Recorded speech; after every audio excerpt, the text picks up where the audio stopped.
Assalamualaikum warahmatullahi wabarakatuh. Alhamdulillah wassalatu wassalamu ala rasulillah wa ala alihi wa sahbihi wa man wala. Kita buka Quran surat Al-A'raf ayat 11. A'udzu billahi minasy syaithanir rajim.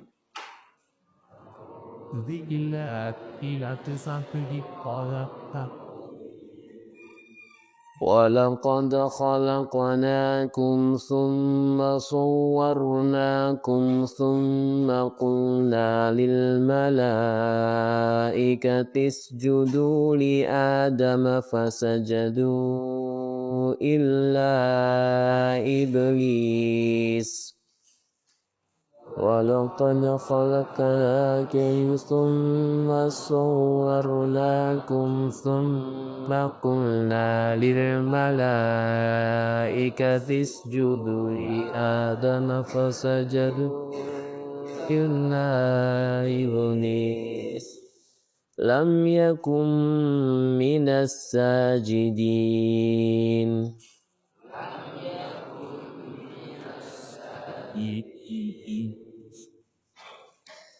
Sesungguhnya kami telah menciptakan kamu, yaitu Adam, lalu kami bentuk tubuhmu. Kemudian kami katakan kepada para malaikat, bersujudlah kamu kepada Adam. Maka mereka pun bersujud kecuali iblis. Dia tidak termasuk mereka yang bersujud. Ikhwah rahimakumullah. Pada ayat sebelumnya Allah Subhanahu wa taala mengingatkan kita semua akan nikmat kita diturunkan di bumi ini dengan berbagai penghidupan dan dengan berbagai rezeki yang Allah curahkan kepada kita. Sebagai perintah supaya kita bersyukur atas segala karunia-karunia-Nya.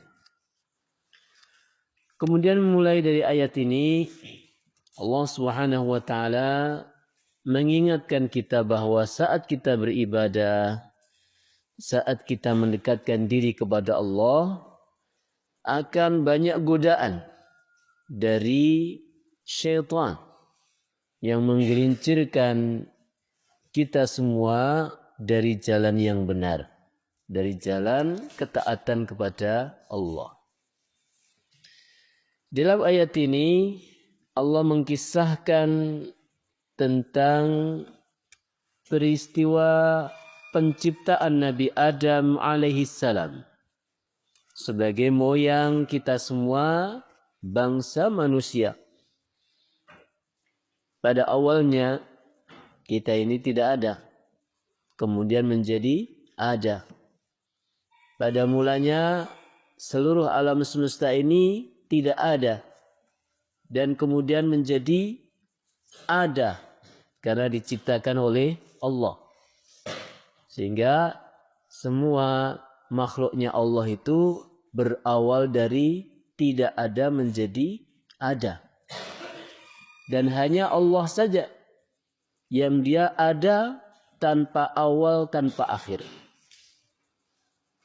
Sehingga itulah kenapa Allah disebut Al-Khaliq, sang pencipta, yang dia ada, tidak ada permulaannya. Maka ikhwan rahimakumullah, manusia pada mulanya adalah dari diciptakannya Nabi Adam. Dan Allah langsung yang menciptakan. Di mana di awal penciptaannya disebutkan dalam ayat ini, وَلَقَدْ خَلَقْنَاكُمْ ثُمَّ صَوَّرْنَاكُمْ. Ya. Dan sesungguhnya kami telah menciptakan kamu, yaitu Adam. Ya. Kemudian kami bentuk kamu. Jadi betul-betul Allah langsung yang membentuk Nabi Adam. Ya, melalui kuasanya, melalui tangannya, maka dibuatlah Nabi Adam dari kepalanya, matanya, hidungnya, mulutnya, telinganya, semua dari susunan tubuh Nabi Adam itu Allah langsung yang membentuk, ya. Allah langsung yang mencipta. Dari apa? Dari saripati tanah, atau disebut juga dengan tanah liat. Dibentuk, kemudian ditiupkan ruh oleh Allah Subhanahu wa taala sehingga kun fayakun menjadi Adam. Sehingga manusia ini sangat betul-betul menjadi makhluk terbaik. Karena tidak ada ceritanya makhluk-makhluk yang lain yang langsung seperti terbentuk seperti manusia ini. Maka dalam Quran surat ini disebutkan laqad khalaqnal insana fi ahsan taqwim. Dan sungguh telah kami ciptakan manusia itu dalam sebaik-baik bentuk. Dibandingkan dari segala makhluk yang ada, maka manusia itu adalah sebaik-baiknya ciptaan Allah Subhanahu wa taala.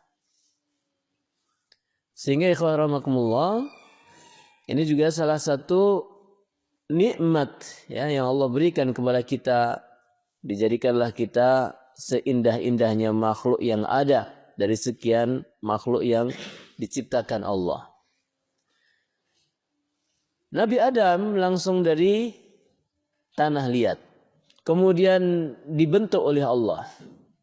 Sementara anak-anak dan cucu-cucu serta seluruh keturunannya dibentuk dari air mani. Ini perbedaannya begini. Seluruh keturunannya Nabi Adam itu terbuat dari air mani yang awalnya tentu juga semuanya dari saripati tanah. Tapi khusus untuk Nabi Adam itu langsung dari tanah. Ya, jadi tidak ada yang melahirkan Nabi Adam tidak memiliki bapak, tidak memiliki ibu. Sehingga ini bantahan paling mudah ya bagi orang-orang yang menganggap Nabi Isa sebagai Tuhan hanya karena dia tidak memiliki ayah. Maka seharusnya kalau begitu yang lebih pantas dijadikan anak Tuhan itu bukan Nabi Isa, tapi Nabi Adam. Kalaulah Allah memiliki anak, maka Adam itu yang lebih pantas menjadi anaknya. Tapi subhanallah, Allah Maha Suci dari segala tuduhan ini. Ya. Nabi Isa dia lahirkan, betul-betul lahir dari rahim seorang wanita, cuma dia tidak memiliki anak. Ruh langsung ditiupkan di dalam rahim Maryam, ibunda Maryam. Tapi Nabi Adam tidak memiliki ayah dan bunda, langsung Allah. Tapi akidah kita ya tidak mengatakan Nabi Adam adalah anaknya Tuhan. Tapi Nabi Adam adalah salah satu dari ciptaan Allah dan dia adalah moyang dari seluruh manusia. Thumma qulna lil malaikati isjudu li Adam. Kemudian kami perintahkan kepada malaikat untuk usjudu, sujudlah kalian semua. Li Adam, kepada Nabi Adam. Ini langsung Allah perintahkan kepada seluruh malaikat. Bahkan juga kepada seluruh makhluk yang ada di saat itu, yaitu bangsa jin. Untuk sujud kepada Nabi Adam. Dan tentu sujud di sini adalah sujud penghormatan. Ya, sujud menghormati. Bukan sujud untuk beribadah. Dan sujud seperti ini terlarang di syariatnya Nabi Muhammad sallallahu alaihi wasallam. Tapi di zamannya itu ini perintah dari Allah. Artinya ini sesuatu yang dibolehkan Allah, malah diwajibkan oleh Allah. Tapi dalam syariatnya Nabi Muhammad tidak boleh ya sujud dalam rangka menghormati sesama makhluk. Ya, jadi ini perlu dipahami betul bahwa sujud ini adalah sujud penghormatan dan khusus di saat itu dan di syariat-syariat nabi-nabi sebelum Nabi Muhammad. Jadi kalau sekarang tidak boleh kalian misalnya menghormati orang lain kemudian sujud ya sujud kepada orang tua, sujud kepada guru, ya, sujud kepada orang yang dihormati, tidak boleh. Meskipun niatnya hanya menghormati. Tapi di sini adalah perintah Allah. Allah perintahkan malaikat untuk sujud kepada Adam. Kenapa kok diperintahkan menghormati Nabi Adam dengan cara sujud ini? Karena Adam adalah makhluk yang Allah ciptakan sebagai khalifah, sebagai pemimpin. Ya. Yang memang pantas dihormati. Karena dia sebagai pemimpin yang akan memakmurkan bumi Allah Subhanahu wa taala ini. Wa idh qulna lil malaikati isjudu li Adam. Wa idh qala rabbuka lil malaikati inni ja'ilun fil ardi khalifah. Dan ingatlah ketika Rabbmu berkata kepada para malaikat, sesungguhnya aku akan menciptakan khalifah di bumi. Kemudian Nabi Adam ini juga adalah makhluk yang cerdas. Ya Allah turunkan kepada dia ilmu al-asma, nama-nama seluruh benda. Yang itu tidak bisa dimiliki, tidak bisa dilakukan, tidak bisa diketahui oleh malaikat. Nabi Adam langsung mendapatkan ilmu dari Allah Subhanahu wa taala dengan firman Allah, wa 'allama Adam al-asma'a kullaha. Dan Allah mengajari kepada Adam al-asma, nama-nama seluruh benda seluruhnya.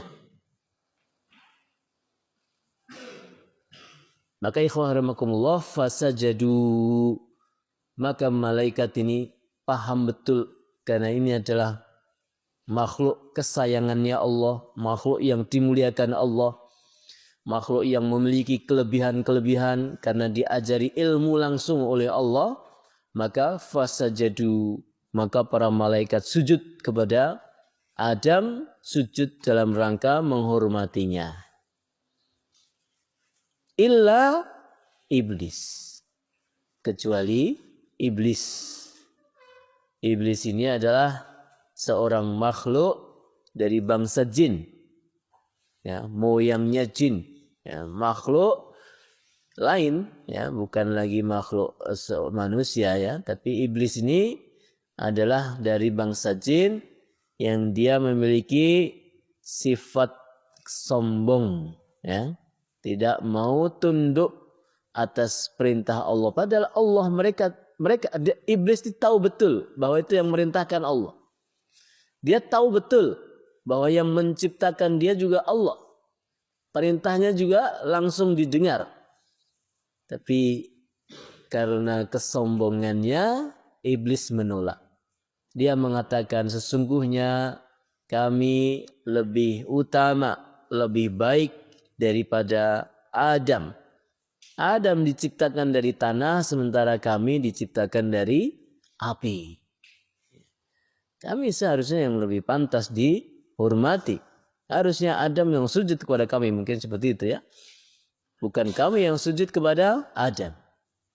Jadi bahayanya kesombongan, ya, bahayanya kesombongan. Ya, sombong itu adalah batarul haq, menolak kebenaran. Udah jelas betul itu adalah perintahnya Allah, tapi ditolak. Yang merintahkan itu bukan Adam, bukan malaikat, bukan makhluk. Ini Al-Khaliq.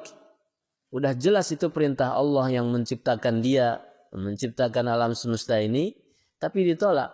Sombong. Batarul haq.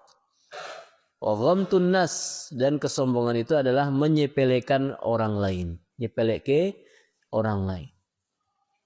Jadi rahimakumullah, dalam hal ini juga pelajaran bagi kita semua, jangan pernah memiliki sifat sombong. Karena orang kalau udah sombong itu apapun nasihat itu enggak akan didengarkan.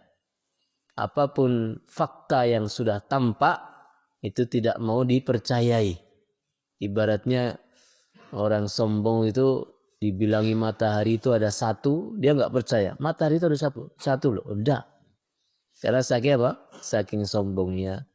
Dan berapa banyak manusia celaka gara-gara sifat sombongnya. Sebagaimana iblis ini juga.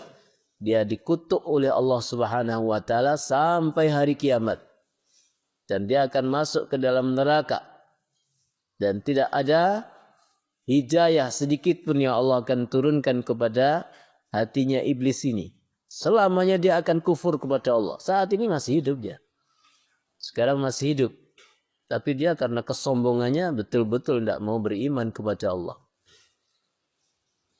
Lam yakum minas sajidin. Iblis ini tidak termasuk malaikat-malaikat yang bersujud itu. Artinya dia tidak mau tunduk atas perintah Allah Subhanahu wa taala. Waalaikumsalam.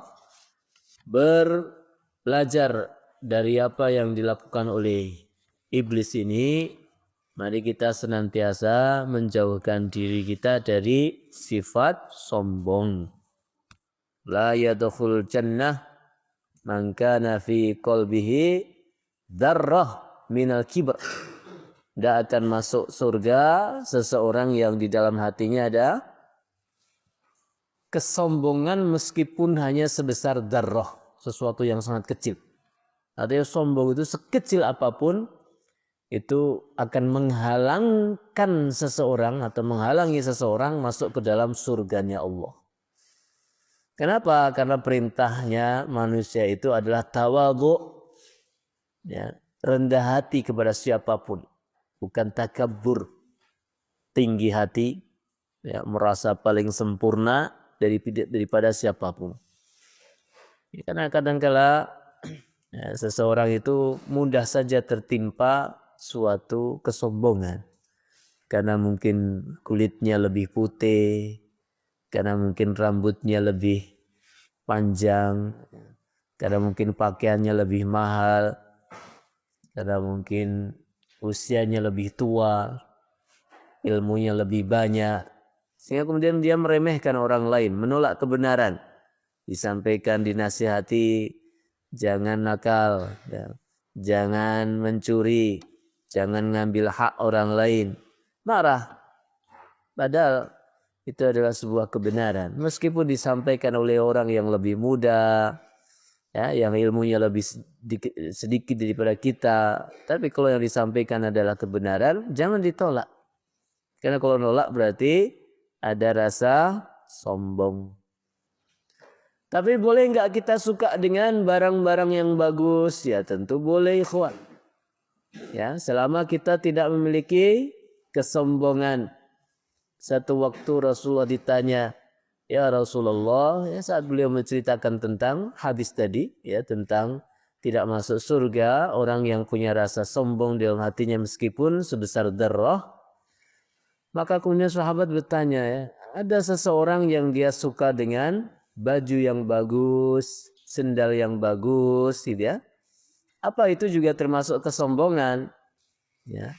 Maka Rasulullah mengatakan, innallaha jamilun yuhibbul jamal. Allah itu maha indah dan suka yang indah-indah. Artinya beliau mengajari bahwa itu bukan kesombongan. Fitrahnya manusia senang dengan keindahan. Pertahankan. Malah justru demikianlah yang Allah sukai. Allah tidak suka dengan orang yang lusuh, kotor, jorok, ya, nggak rapi, ngantuan, nggak pernah mandi. Tidak disukai Allah. Allah suka orang yang wangi, ya, yang penampilannya rapi, bersih, semangat, rambutnya disisir, pakaiannya disetrika, ya, celananya yang rapi, sendalnya, tanpa menyepelekan orang lain, gitu ya, tanpa menolak kebenaran. Tapi itu sebuah perintah. Maka sebagai seorang muslim, ya, wabil khusus sebagai seorang thalibul ilmi, senantiasa berpenampilan yang bersih, yang rapi. Karena itu adalah hal yang disukai oleh Allah Al-Jamil, Allah yang maha indah. Demikian ikhwan, semoga ada manfaatnya. Semoga Allah Subhanahu wa taala jauhkan kita dari sifat sombong sebagaimana iblis nih, ya. Dan Allah jadikan kita orang-orang yang senantiasa tawadhu dengan segala kelebihan dan kekurangan kita. Wassallallahu ala nabiyina Muhammadin wa ala alihi wa sahbihi ajmain. Assalamualaikum warahmatullahi wabarakatuh.